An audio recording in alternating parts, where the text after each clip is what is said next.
everyone. Welcome to another episode of Journey and Reality. Throughout Ramadan, a series of short videos will be released every couple of days. I hope that it leaves you guys with some sort of insight, guidance, or wisdom. I hope you all enjoy. I think that many people nowadays feel lost and empty, and I feel like they set goals for themselves, yet when they hit those milestones, they still feel a lack of fulfillment.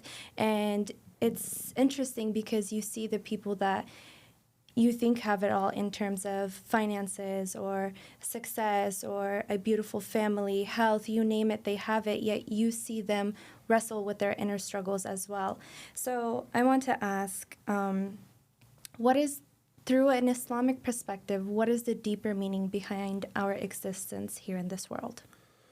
Bismillah, alhamdulillah. So this is, again, a very, very deep and very, very, very eloquently put question, and something that a lot of people feel, but we don't talk enough about it. The answer, though, would be very surprising, and it's kind of staring us in the face, especially in the West. Almost every single day in the West, we have people that accept Islam.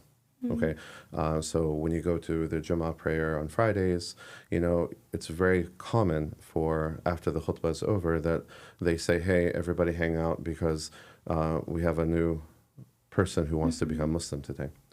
And with the work that I do with New Muslim Academy, I've always been very passionate about working with new Muslims.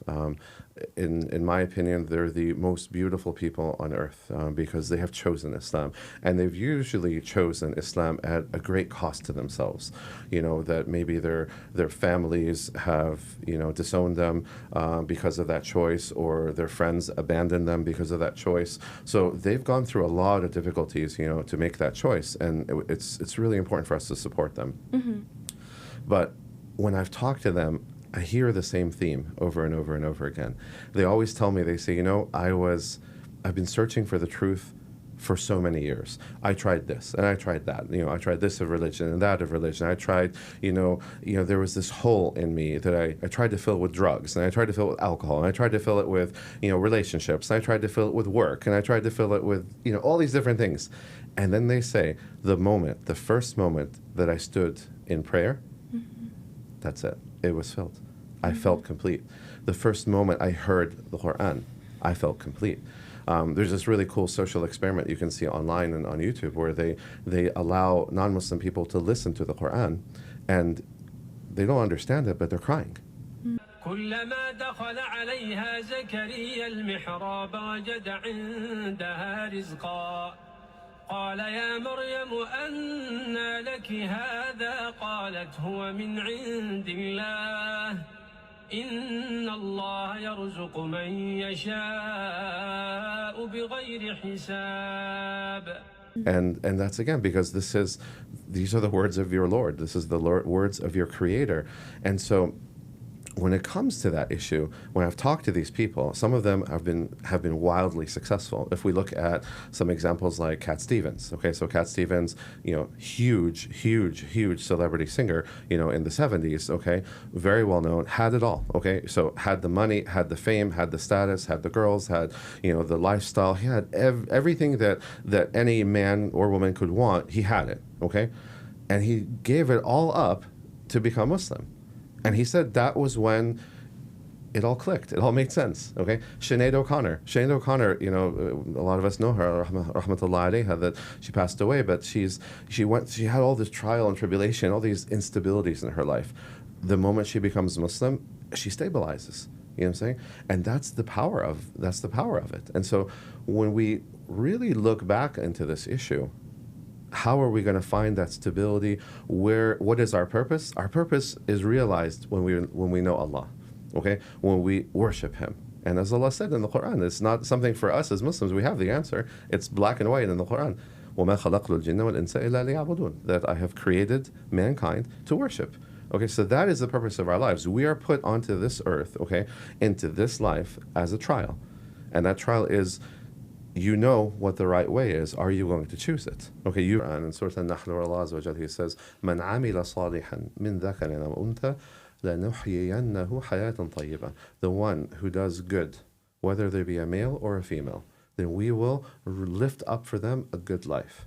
Okay. And that's what I'm saying is that, again, when you get in, so, I mean, I've seen people who get involved in doing charitable work, for example, or they get involved in like Habitat for Humanity, or, they go to, help people that are victims of a natural disaster, a fire or a flood or something like that. And they get out there, all of a sudden, like, they're so happy. Because that was what we were meant to do. We were meant to work together. We were meant to serve each other. We were meant to live that kind of a life. Given the notes, you've been given, all of the resources. Are you going to do what's right or not? And that is the trial. And that's why you find when people, they live that life, okay, they achieve contentment. And so I've seen people who, again, we live in the era of social media, that people post all of these, amazing pictures, and they look so happy. And we talk about this all the time, but they're not. And we know that. And there was a really beautiful survey that was done recently talking about what's the reality behind the images. And they talked about how a lot of people, while they were posting these images of them smiling and being happy and looking so beautiful, they said, on that day, I was going to commit suicide. That day, I wanted to commit suicide. That was one of the most depressing days of my life. And it's a show. It's no different than acting. It's no different than Hollywood, okay? These are people who, it's a business for them, okay? Their social media accounts are business. And so they have to come up with this image. And it's not real. And that's why I keep telling people, real life is never like that. Real life has its ups and downs, okay? But where are you going to find that? You're going to find it with the remembrance of Allah. When you pray, when you worship, when you read the Quran, all of a sudden it all clicks. And that's why Allah said, regarding that which is going to bring your heart to rest, okay, is the remembrance of Allah. And so that's what you see from these people that give us that lesson. The people who've accepted Islam, that okay, this is it, and I'm happy. So, for practicing Muslims, Yeah. I feel like they're the ones that are actually for people that are Muslim, right? Yet they too still feel purposeless. Do you think it's because they have low iman or weak faith, or is it just they haven't actually understood the concept of being Muslim? It's a little bit of both, okay? And so again, it's a journey for all of us, okay? So every one of us, it's like you don't just wake up one day and become the perfect Muslim, right? It's a constant journey. You're always, as we say, practicing Islam, right? And so you get like practicing medicine. You never achieve it. You never say, okay, that's it. I'm at the top. I'm done. Yeah. You always have to keep coming, and you always have to keep working at it. And so that is the issue, is that a lot of times when we're living, in the world, the worldly life, the material world, it draws us, it pulls on us, and as a result of that, we do go astray, and we think that okay, maybe this looks so good, and I think it's going to feel really, really good if I just do this, and I think I'll be happy if I make this decision. But we know deep down inside that it's not right, that it's not really the good decision, not the best, but that's kind of what we see around us for the most part, and as a result we make that mistake. So I don't say that they're bad or that they're, I just say that they're not making the best decisions. Because I feel like throughout my journey of learning more about Islam and how much I've learned to love it, I've learned, when I was younger, I had all these goals I set for myself, and I was I was a kid that was rushing to get things done. And then as I grew up, I was like, okay, life does not work that way. Yeah. I mean, I can set all these goals for myself, but I noticed that when I would hit those goals, I was like, wait, what's the next one? I'm so ready to get to the next goal. And I realized in the process that first off, you shouldn't be in a rush. You should be in the present, really enjoy every single moment, because, life is not guaranteed.